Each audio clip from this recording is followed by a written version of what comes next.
There's a river of life flowing out from me, makes the lame to walk and the blind to see, opens prison doors, sets the captives free. There's a river of life flowing out from me. There's a river of life flowing out from me, makes the lame to walk and the blind to see, opens prison doors and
came back from Florida. There was something that happened down there, and then I came back a different man, I guess.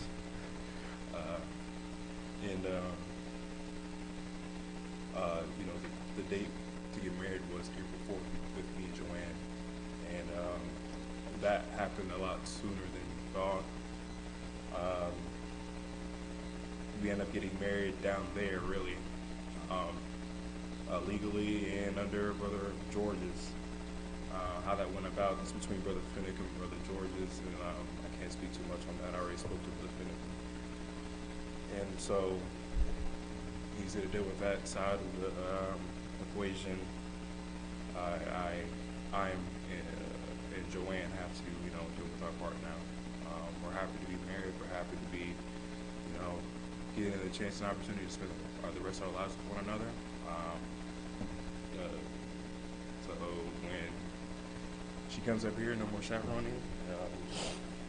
Kids, we can do the same thing, your parents with one another. No, it wasn't for that reason, though. Becky's cool. But we're married, so all the things that I've learned all these years are going into application now. For quite some time, I felt like I was getting a lot of knowledge here and felt like a bump on the log. So now I get to finally get the chance to apply the things that I've been taught. As you know, we have a really good ministry here. Really appreciate of that, of the order, of the standard, of the accountability that we have here in our assembly. It's nothing to be taken lightly, nothing to be taken for granted for. So I cherish it. I want to take advantage of that, and reciprocate that through the way that I live my lifestyle. She'll be here next week. I don't know if she'll be in service, but she'll be here next week. We'll see her then. We're going through with the wedding. I guess I need to say that. We're going through with the entire wedding in its entirety. I don't want to take that away from her. So it's going to be her day on that day still. But we'll already be married already officially. So it'll just be family and friends coming, full-blown wedding on April 4th. I don't know if I'm leaving anything out. We moved into an apartment in March. I might as well go ahead and say this now. I probably will need help moving into the apartment. You know, one or two brothers, helped me that day. Moving in. And that's about it. Thank you.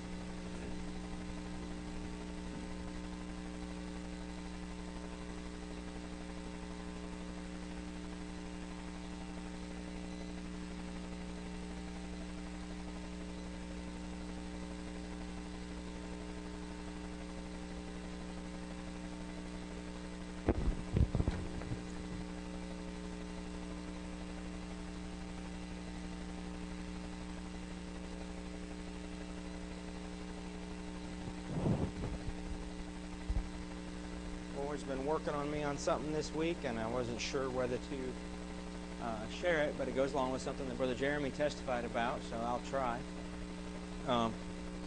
It's actually Brother Joey's fault. He got me started on this video series about Jesus and calling the 12, and I was laying there one night after watching a couple of the episodes and asking the Lord, okay, what am I supposed to get out of this? Is there something I should learn from this other than just enjoying the video? And some verses started coming to my mind that set pretty heavy with me in light of everything that has happened Wednesday night and then the service earlier today, about the fact of God taking us to another level and what can happen when God begins to move people to another level. And you can see it some in that series that's been going around. But there's a special risk, really, to the people of God when God begins to move. And we're going to start in Matthew chapter 16 in verse 21. None of these verses are unfamiliar or particularly hidden or irregular, but they were coming to me in a stronger way. And I want to try to emphasize them here tonight. But we know this verse, the context, of course, is that Peter has just been one of the first to confess that Jesus Christ was the Son of the living God. And Jesus has responded to that saying, flesh and blood can't reveal this to you, Peter. Only my Father that's in heaven can reveal this to you. And on this rock, I'm going to build my church, and the gates of hell will not prevail against it. And then Jesus goes on and he says, from that time forth began Jesus to show unto his disciples how he must go into Jerusalem and suffer many things of the elders and the chief priests and the scribes, and be killed and be raised again the third day. And then Peter took him and began to rebuke him, saying, be it far from thee, Lord, this shall not be unto you. But Jesus turned in verse 23, and he said unto Peter, get thee behind me, Satan. And I started thinking about that. We'll finish that verse in just a second. But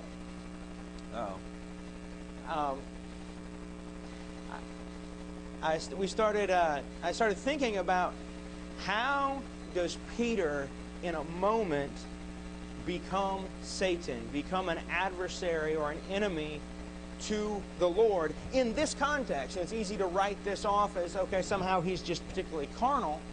But think about the context here. Peter has left everything. He's left his family behind. He's left his career behind. He's left the tools of his trade behind. He has forsaken everything because what he waited for has come to pass. The Messiah has come. And then not only that, he's been obedient. He's been a disciple. He's learned. He's studied. And to the point that even he is leading the pack in the sense of a revelation. He has, we can say clearly because of the context, Peter at this moment in time has a clearer revelation of the plan of God than anyone else on planet Earth except Jesus Christ himself. He's got a better understanding than the other disciples. He's got a better understanding than the rest of Judea, than the rest of Samaria. He has the clearest understanding among humanity of the plan of God.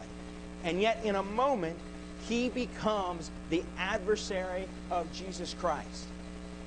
How does that happen? And how do I prevent that from happening to me, to my family?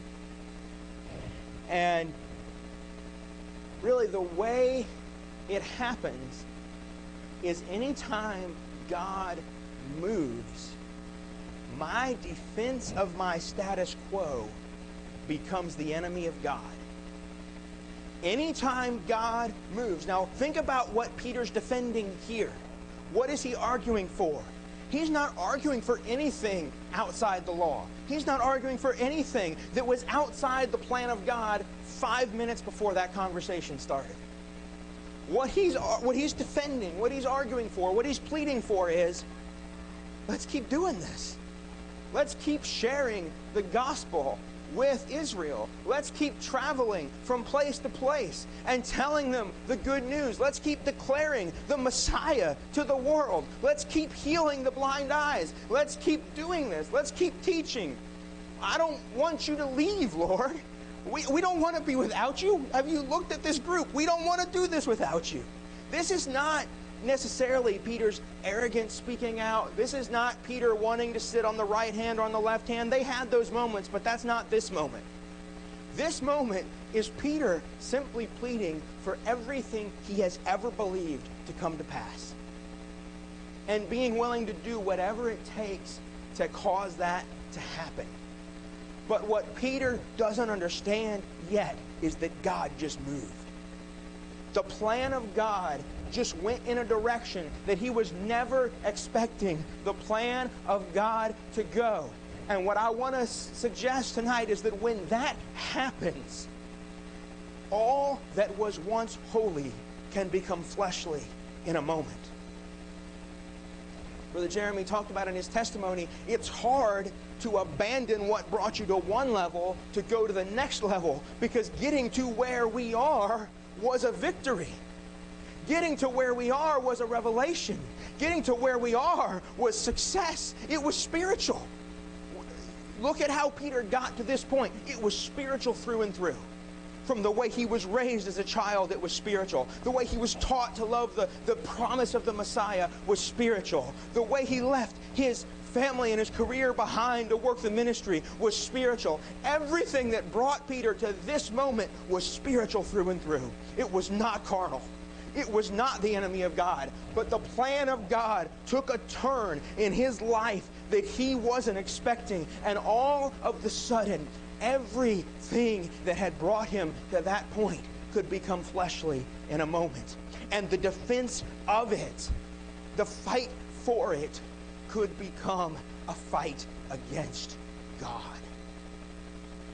And we could, of course, expand that beyond Peter. How many people at that time, everything that had been spiritual, you think about, okay, a year after the resurrection, and it's Passover, and you're a Jewish father, and everything you've ever done has been about bringing your children to Jerusalem to sacrifice that lamb and to tell them our faith in God is based in forgiveness through this lamb. And all of a sudden, it would be utter carnality to tell your son that his forgiveness is based in the blood of that natural lamb. That has been spiritual since Exodus to Matthew. And all of the sudden, it is the essence of fleshly religion to keep that going. That ought to be, Psalm 19 says, the words of the Lord are tried, and moreover by them is your servant warned. Thank God for that by them is your servant warned. I'm thankful for warnings. Some of those men didn't get much warning. They didn't get much warning to prepare. There was one, as Brother David Lord preached about. I loved that emphasis that he brought out of that there was a warning going through the land. And if you rejected that warning, you were going to be blindsided by the Son of God, because his warning was out there in goatskin and eating locusts and wild honey, baptizing people in the river. But I'm thankful that by this we are warned. By the word of God, the servants of God can be warned. And there's a warning here, because what Peter's fighting for was a beautiful status quo. It had been righteous from the day he was born. It had been holy from the day he was born. It had been good and very good since the day he was born. But all of a sudden, when he stands up for the same thing he stood up for all his life, Jesus says, you are an offense unto me. That word is a stumbling block. I don't want to be a stumbling block for the plan of God. But in a moment, it can happen just by me doing all the things that have ever been good for me to do. God has been working on me and working in our home over the last few weeks, and I expect it to keep happening. And we're pursuing it. We're grabbing onto it. But what I've had to come to realize is I can become a Satan to the work of God in my home just by doing what was good up to this point. Not by doing evil. Not by bringing evil into my home. Not by working some sort of debauchery or any of those things that we would not go, we would not do, we would not bring in. But just by defending the status quo. Just by staying who I am, just by doing what I have always done, by paying the price I have always paid, I can become an adversary to the plan of God in my home and in this church just by treading water. Just by offering the same sacrifice I've offered to this point. Just by praying the same prayers I've offered to this point. That's what Peter's doing. He's bringing the same sacrifice he's always brought. He's praying the same prayers he's always prayed. He's believing the same vision he's always believed. And all of a sudden, in a moment, he has become the enemy of Jesus Christ. Laying a stumbling block before his own Lord. Not by intent. not even by neglect, but just by the fact that God moved. And he was somehow, you think about what he's given up, but he's comfortable. He's comfortable with what he's given up. He's comfortable with a Messiah that's going to take on Rome. He's comfortable with leaving the boat and leaving the net, but he is not comfortable with taking up a cross, or with his Lord taking up a cross. And then the rest of this verse, for you savor not the things that be of God, but those that be of men. And again, not to overemphasize it, but everything he's savoring in this moment used to be of God. It used to be of God, but it no longer is. All of his love for the nation of Israel. Even at the ascension, they say, Lord, now are you going to deliver the kingdom of Israel? Because the plan of God went to a different level, and they wanted to stay behind. Not for a love of anything evil, but just because they weren't ready to move. You savor not the things that be of God, or the things that be of God, but those that be of men. And this has become a point of examination for me in my life and in my home. God, I don't want to savor the things that be of men. I don't want to savor the things that be of men. Not evil. We're not being tempted, most of us, with savoring evil. But we will and we are being tempted with savoring the things that be of men. And it can happen in a moment. Every person that Jesus came in contact with was being challenged with whether or not they would give up what used to be of God for what now was of God. And we can follow this theme. These verses just, I'm thankful, Brother Lord was talking about it some, I'm thankful that you can absorb so much of this word, that it's in there when God wants to stir it, and yet he can stir it in a new way than you've ever thought about it before. And the verses are there, you're not even necessarily turning pages. You don't have to go look it up, you know it. But it comes to light. That's what, I love the way, not to reference that too much, but I love the way they did Nicodemus, because you can tell he knows. It's all in there. He spent a lifetime making sure it was in there, and all of a sudden he's face to face with kiss the Son lest he be angry. And then his world is turned upside down. God is still in that business. He is still in that business. We cannot claim to be interacting with God and maintaining a status quo. That's not the way God works. If God is still revealing himself, if he's taking us to another level, it will be apparent. And it will be shocking to us. It will cause us to be willing to sacrifice things we've not yet sacrificed. If we turn over, just to continue in this theme, if we go to Romans chapter 8,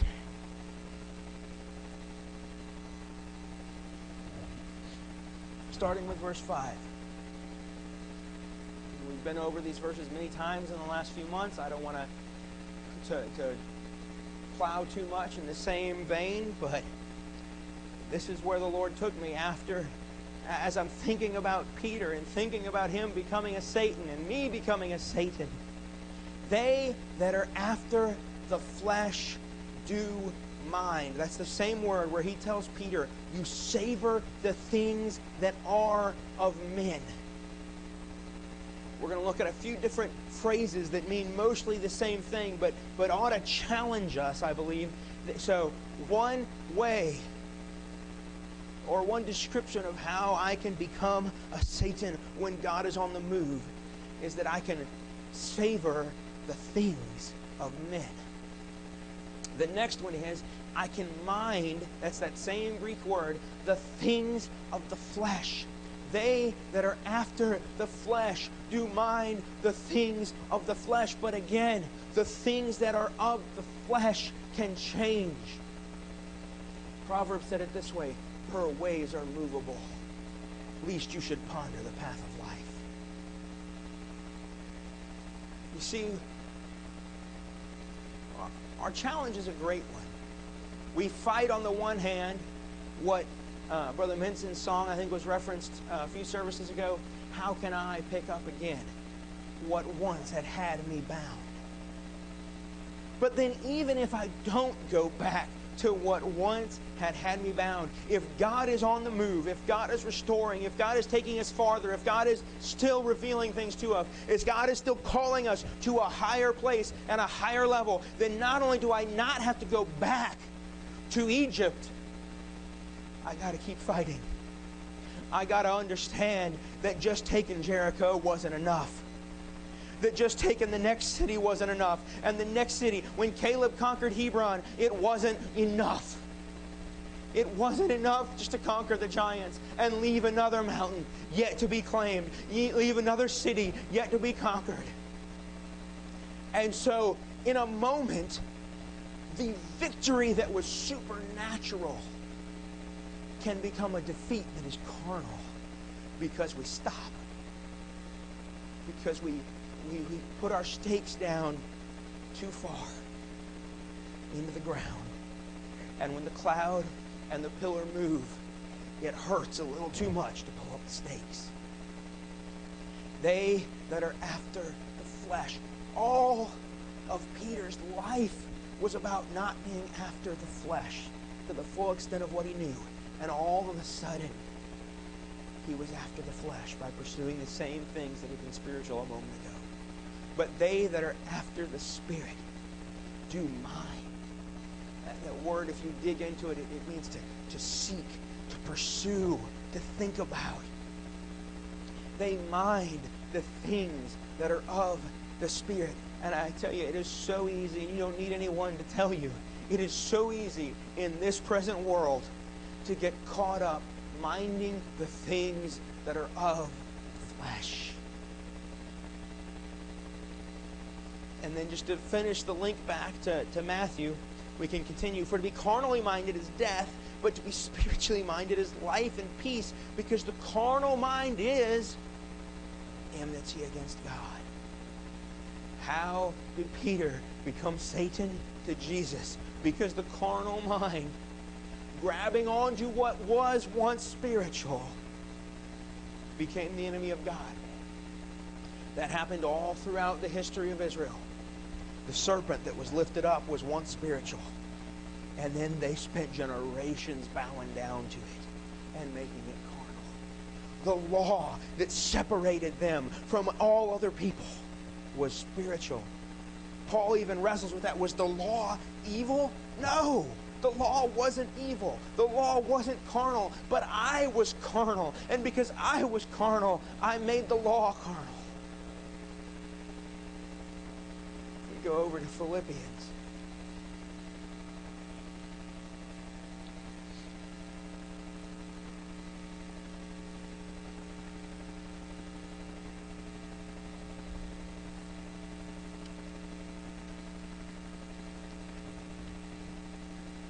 Chapter 3. Again, these are familiar verses, but they are so easy to put off on other people. Because defending my status quo feels so good. It feels so right. Because what happens every time we reach a level, Brother Jeremy, it takes the new man to get into that new level.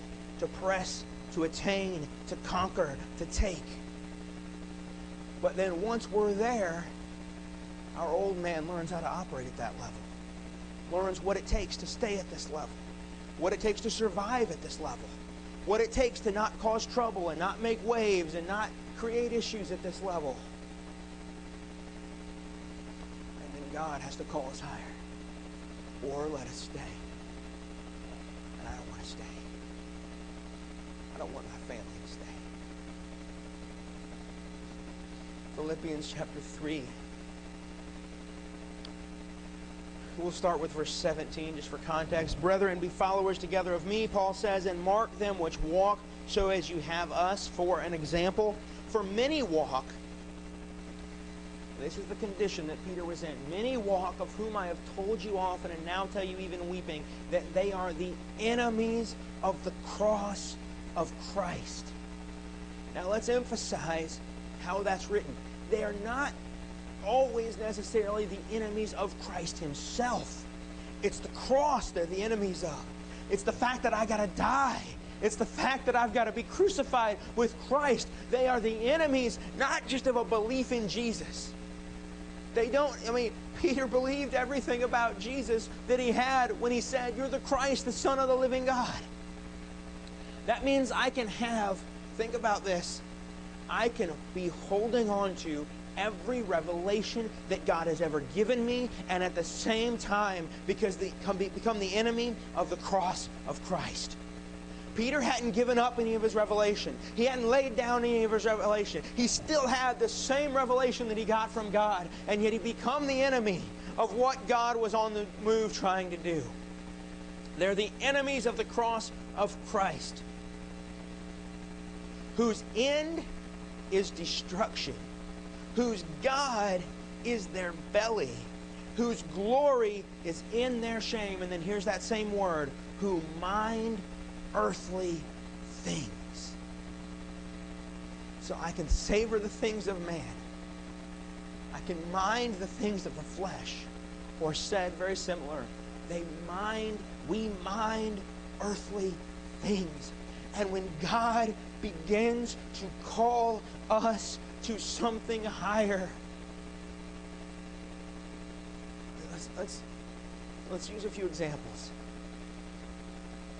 The moment that God looked down at Abraham and said, "Take your son, your only son, and lay him on the altar," every holy instinct inside of that man became carnal. Every dream that came from God himself that he had for that son became earthly and fleshly, because God had just asked for something he never asked for before. And when God asks for something new out of me, the things that once were holy and beautiful can become fleshly and carnal, because God's asked me to go a little higher. And so, think about it as a father. Every desire to keep that boy safe, every desire, you think Abraham would have rather gotten on the altar? We know, as fathers, he would have gladly said, "Lord, I'll offer myself and let my son go." But you understand, it would have been utter carnality for him to do that. Every passion, good and godly, in that father's heart became the enemy of God, because God said, "Give that boy to me on the altar on the mountain." And that holy father had to take all those things that a moment before were just and right and lay them on the altar before God and say, "I will go where it is contrary to everything you've ever trained me, Lord, as a father to go." That's what he had to do. And if he didn't, he became a Satan to Almighty God. How about Esther?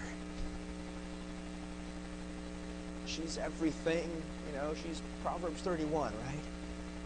She's made her husband's an idiot. She's made him look great. She's made him look wonderful. She saved his reputation. She saved the reputation of his entire court. She walks right. She serves her husband. She obeys. She walks in submission. And then God says, "Walk into that courtroom without permission and tell him he's got to save the people of God." And all of a sudden, all those good, godly things that were holy, she would have never dared walk in that room. All of her training as a Jewish woman is against walking into that court without an invitation. She wouldn't have walked into her husband's tent without an invitation. And God says, "Go in there." And all of a sudden, all the training that she has that was good becomes a temptation to disobey God. And she has to put it on the altar and say, "If I perish, I perish, but I'm going in. How about Hosea? I enjoyed your skit about Jonah, brother, but if you get a burden to do Hosea, warn me ahead of time. How about Hosea? What did Paul say? Was it Paul? Or maybe I'm thinking of the law. But he who joins himself to a harlot. It was everything that man had ever been done. Don't you understand, Lord? I don't even go down those streets. I don't even know those kind of women. I don't go in the door. I walk on the other side of the road. I walk on the other side of town if I can. Don't you understand, Lord, what you're asking me? Everything I've ever believed about having a wife, everything I've ever believed about being a husband. Do you understand what this is going to do to our children? Lord, how? This can't be you. This can't be you. But it was. It was. And for Hosea to go to the next level meant that everything he'd been trained about being a husband, about picking a bride, about how it was going to be, about what they were going to do. Every dream and every vision became an enemy of the plan of God that had to be laid upon an altar. And we could go through example after example after example. But if God, and I believe He is, we are witnesses that God is calling us to another level.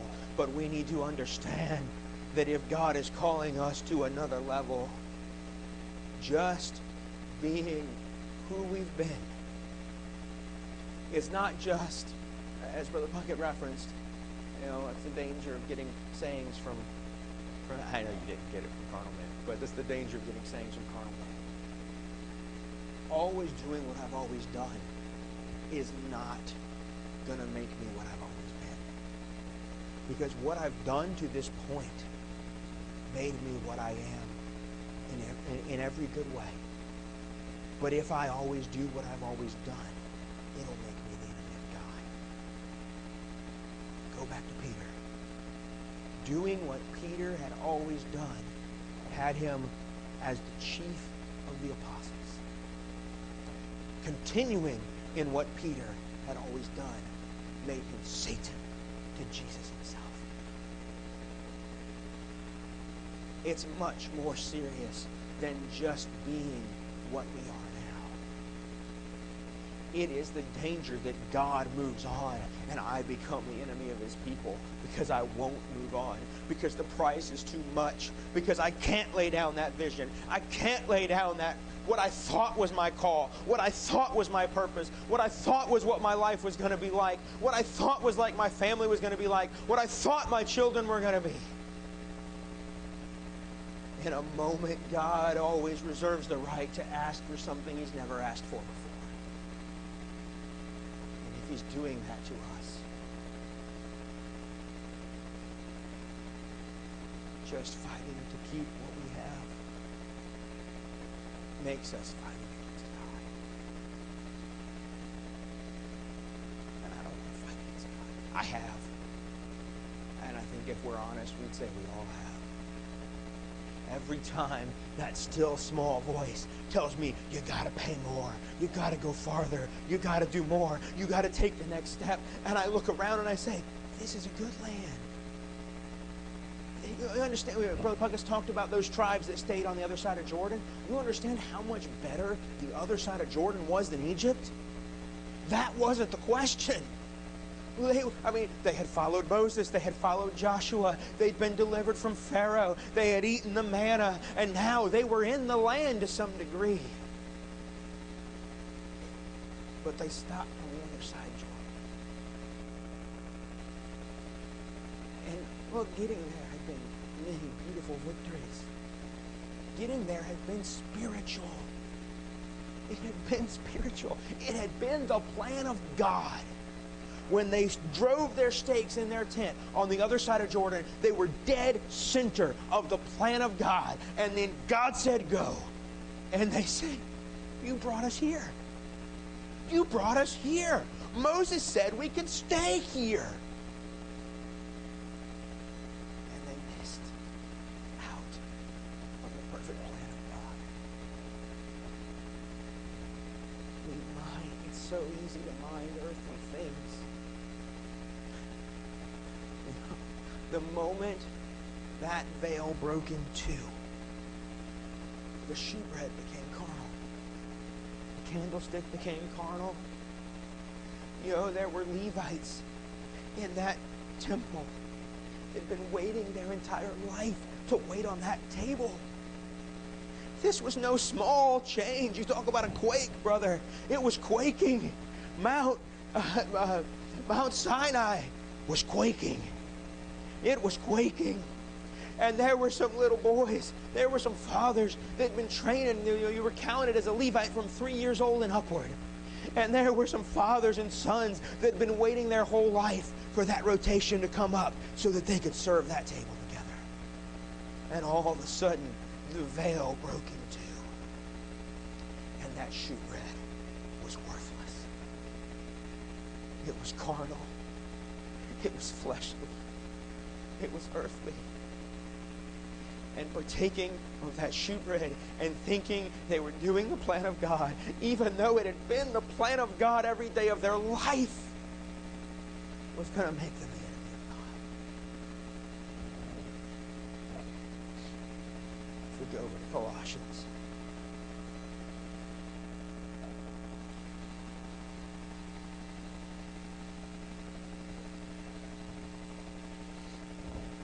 Chapter 3. Verse 1 and 2. If we then be risen with Christ, seek those things which are above, where Christ sits at the right hand of God. It is so easy to believe this book cover to cover, but spend my energy seeking the things of men. Seeking self-preservation in my relationships, seeking self-preservation in my commitments, seeking self-preservation in just maintaining a status quo. Just, God, please let me keep what I've got. And you can see it in that, I think you've seen that series, in Nicodemus, as he says no.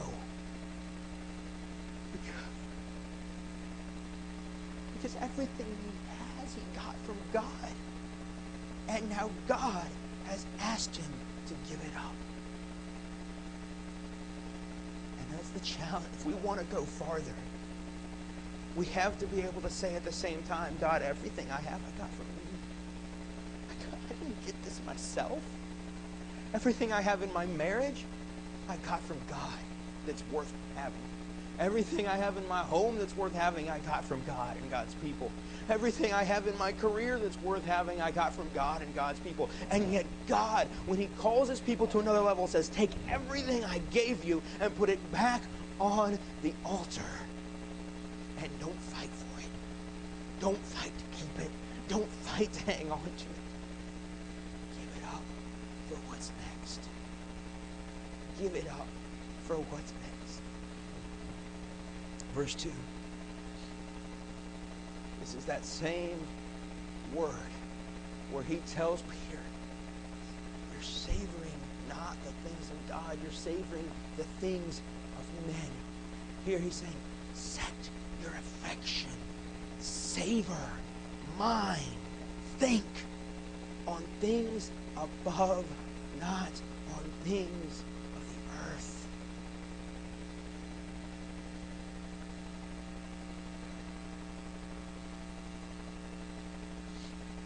There are so many ways God can deal in our lives that put this at a crisis. Sometimes it's being called into the ministry. Sometimes it's being saved is the first one. But being called to the ministry, being called to missions, being called just to go up higher on the mountain. You know, if you think about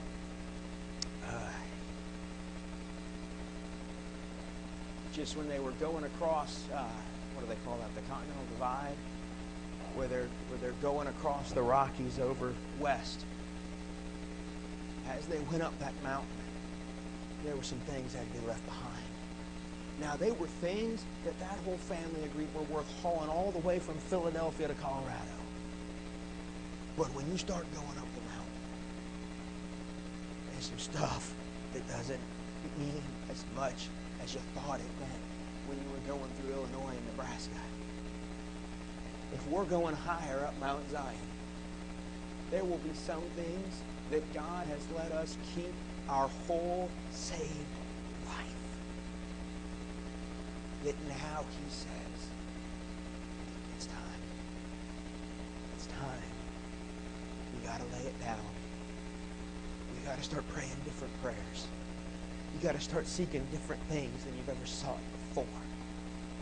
You got to start lifting a different sacrifice than you've ever lifted before. Because if we go back, I'm almost done. If we go back to Matthew chapter 16, Jesus gave Peter the answer there in the next verse, in verse 24. He turns to His disciples. He says, Then said Jesus unto His disciples, If any man will come after me, let him deny himself, take up his cross, and follow me. For whosoever will save his life shall lose it, and whosoever will lose his life for my sake shall find it. For what is a man profited if he shall gain the whole world and lose his soul? Or what shall a man give in exchange for his soul? Now, think about who He's saying that to. He's not saying that to the man who said, let me go bury my father. He's not saying that to the man who said, Lord, where are we going to stay? He's not saying it to them. He's not saying it to Nicodemus. He's not saying it to the Pharisees. He's saying it to people who already did this. They had left the boats and the nets and the tax booths and everything else. But what happens once we've established a level in God is we reach a place where it's safe to set down the cross. I can operate here. I can work here. I can raise a family here. I can have a good marriage here. I can have a good job here. I can have a good life here. And we lay down the cross, and the little things that come up aren't really a cross anymore. Showing up for work day is not a cross. Let's be honest. It's not a cross. You know, keeping people in our home when there's a meeting is not a cross. The occasional skirmish with one another or misunderstanding with the ministry is not a cross. Oh, look, it can feel like a cross in a short term, but in reality, it's not a cross. But Jesus turns back to these 12 men. He says, pick it up again. We're going farther. This road isn't going where we thought it was going to go. But if you pick up the cross and you follow me, it's going where God wants it to go. And that's why, like Jeremy said, it can feel hard to go to another level. Because to go to another level, up again. And depending on how long we've been at the level we're in, it may have been a while since we shouldered a cross. We're here because we did. We're all here because we picked up because somehow God came into our life, and He might have gone out of the way to do it, but He walked into our life and He said, follow me. Denied ourselves, we picked up our cross, and we followed. But I suggest that what we're feeling in the Spirit of God is Jesus one more time, saying, come on, let's do it again. Pick it up again. Now maybe you just got to this level and you barely had time to set the thing down. Pick it up again. Maybe we've been at the level we're at for 10 years. And the splinters are going to feel fresh. And we're going to stress some muscles that maybe we haven't stressed in a long time. Let's pick it up. Let's pick it up. And that may mean that the things that were once good and holy are fleshly if we fight to keep them. You know, and there's so many natural examples we could go into, but God, He didn't promise us safety. He didn't promise us that all would be peaceful and quiet outside our door. We don't know where this country's headed, and we don't know where God will send us or where God will send our children. But understand that the desire for safety and security can become an enemy to the plan of God. Things that seem dear, things that are good and wholesome, can become the thing that causes me to miss the bride. Can become the thing that causes me to say, I would rather have this than have the cross of Jesus Christ. So that's the call that I hear. I don't know if it's for anybody else. I know it's for me and my family, and I'm looking because no one spoils a house unless the strong man is back.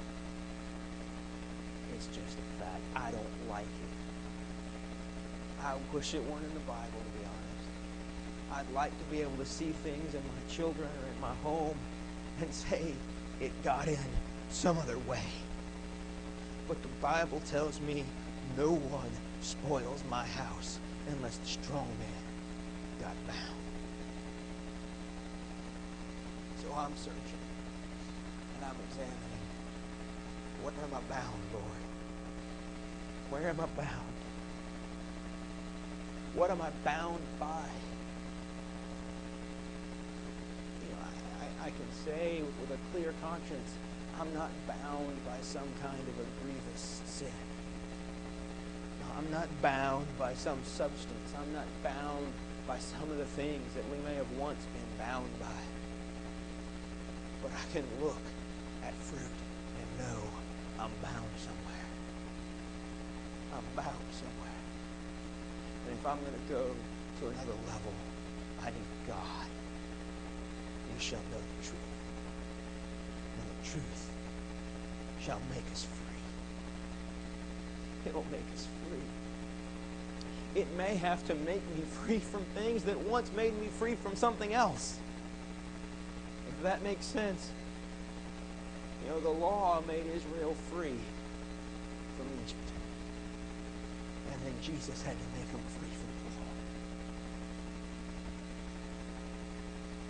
We need the Lord. There's a song, I'm not 100% sure about that guy's theology, but what's his name? Matt Maher, I think he told me to look up some of his songs. There's a song that takes a twist on Paul's testimony at the end of his life. He says, you fought the fight in me. You chased me down and finished the race. I was blind, but now I see. And Jesus, you kept the faith in me. That's what I need. That's what I need. I need Jesus to chase me down in the new man and finish what he started. He who began a good work in us is faithful. He's faithful to complete it. But I may have to let go in what he's done in me so far to let him finish. I hope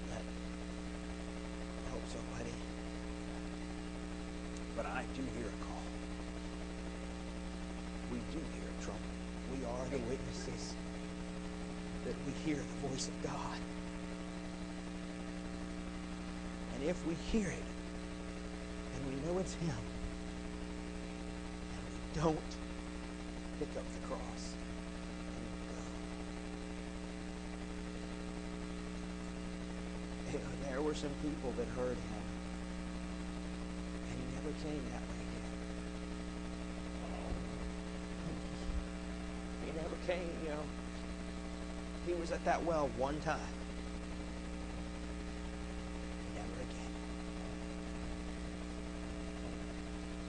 Let's make it a little more personal, maybe.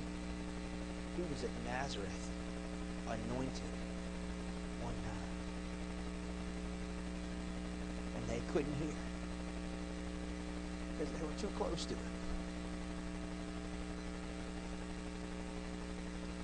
And they couldn't, they knew who He was. They knew it was His voice. They heard His voice with their natural ear. They heard the message. They knew His character. Look, they didn't deny Him because they knew He had sinned. Let's think about it. They knew. Yeah, they knew He was the carpenter, the son of Mary and Joseph. They also knew there's not a one of us who could pick up a stone and say He's ever done anything against any of us. But He would never pass through that town as the anointed Son of God. Invitations from God are divine appointments, brother. They're divine appointments.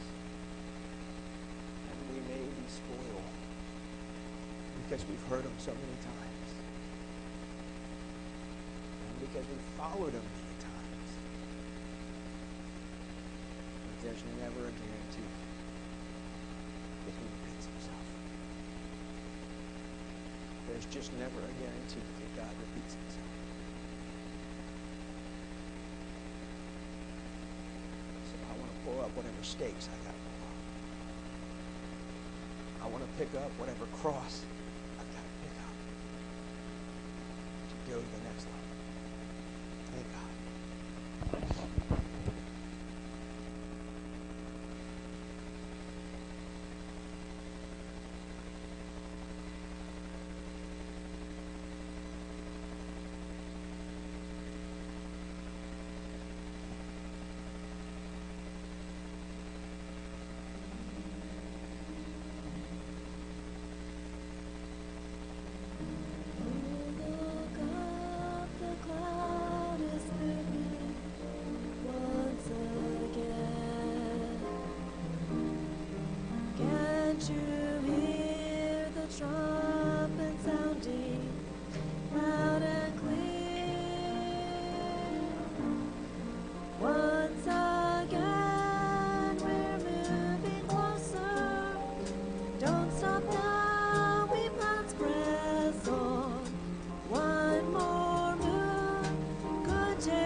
trumpet sounding loud and clear.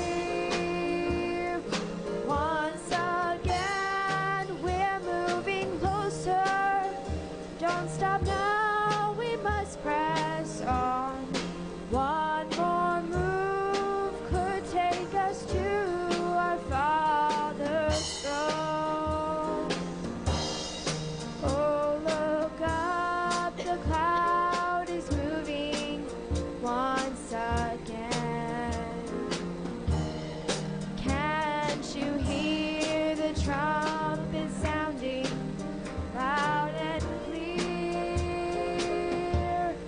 Once again, we're moving closer. Don't stop now, we must press on.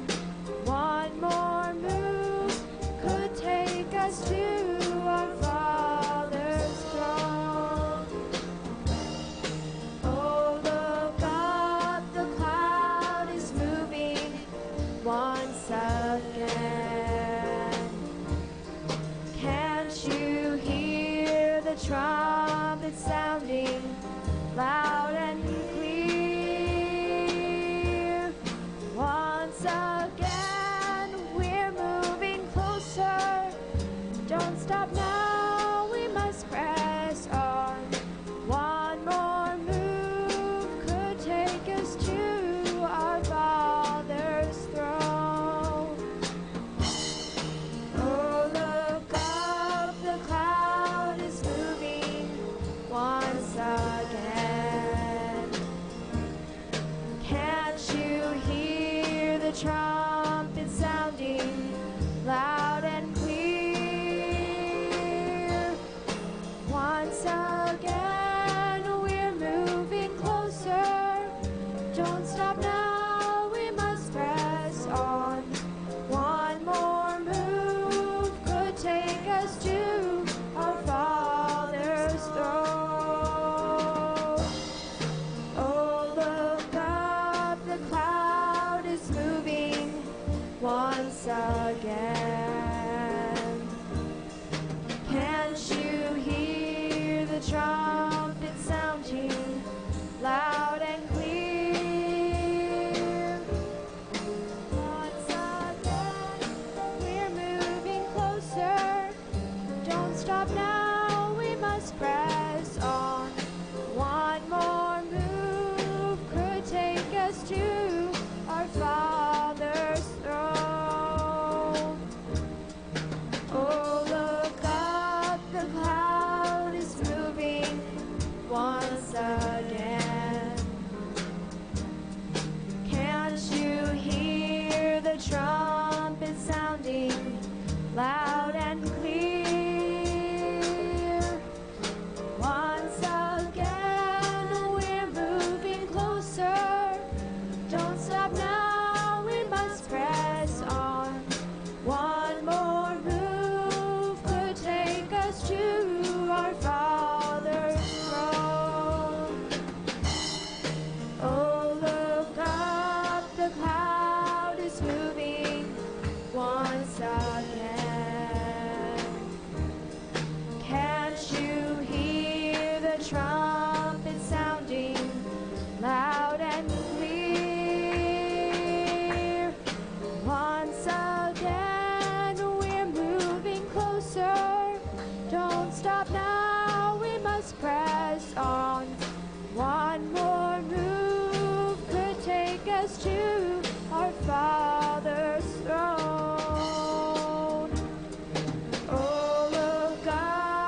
us to our Father's throne.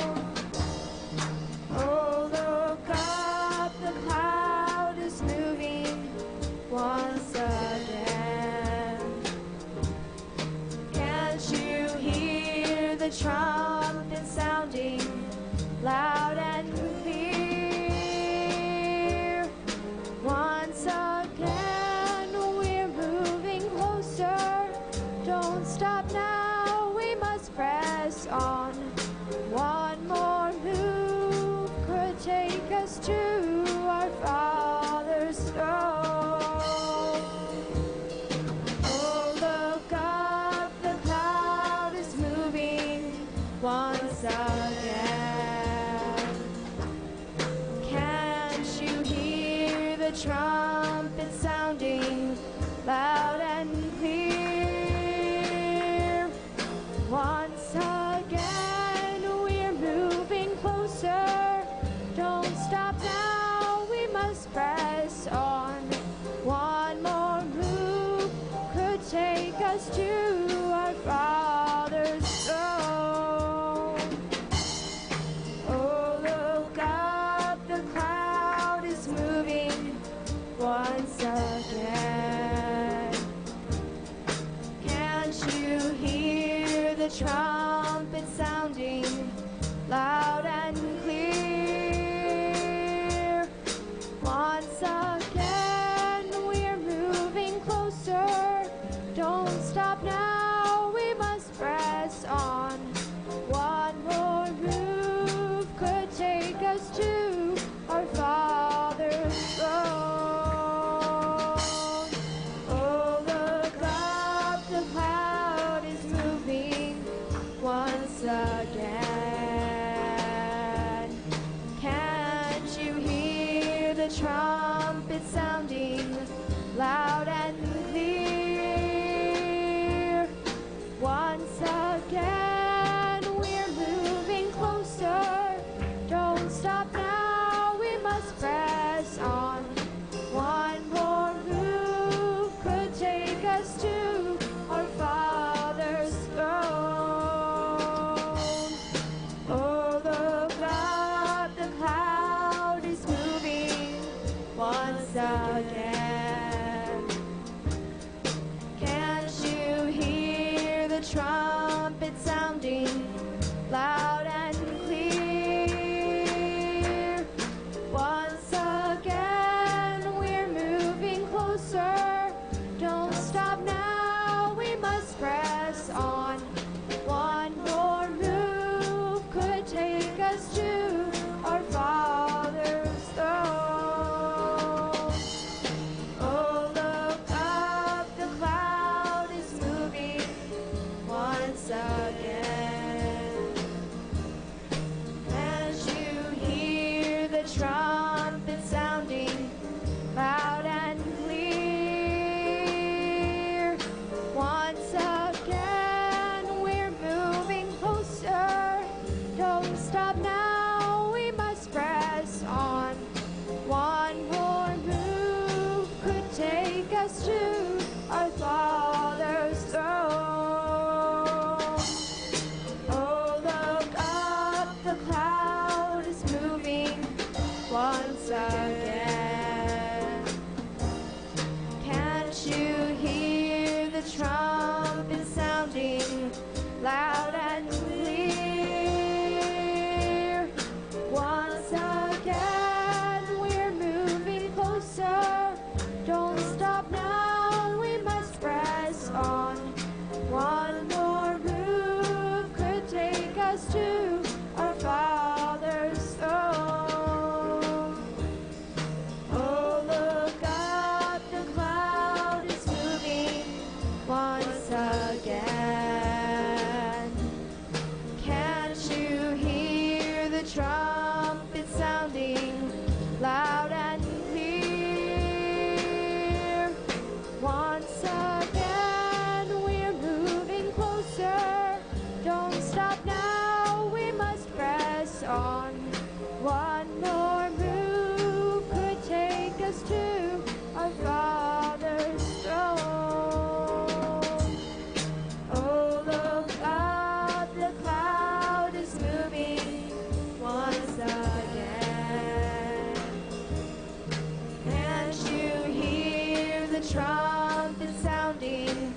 loud and clear. Once again, we're moving closer. Don't stop now, we must press on. One more move could take us to our Father's throne. Amen. Thank God. Thank God. Appreciate those words, Brother Andrew. Good message. I encourage all of you to go home and keep the momentum going inside your homes. Keep seeking the Lord and praising the Lord. And, preparing for the next level. Thankful for all of you. Tablecloths look nice. Sister Nikki, I think you sewed them. Sister Karen, thank you. They look awesome. But I encourage all of you, reevaluate where you are. And begin to ask the Lord where He wants you to go. And keep the momentum, Brother Jeremy, in your life moving forward. If we stop moving, we become a monument. It's just a fact. It's just a fact. We've got to keep moving. God bless y'all.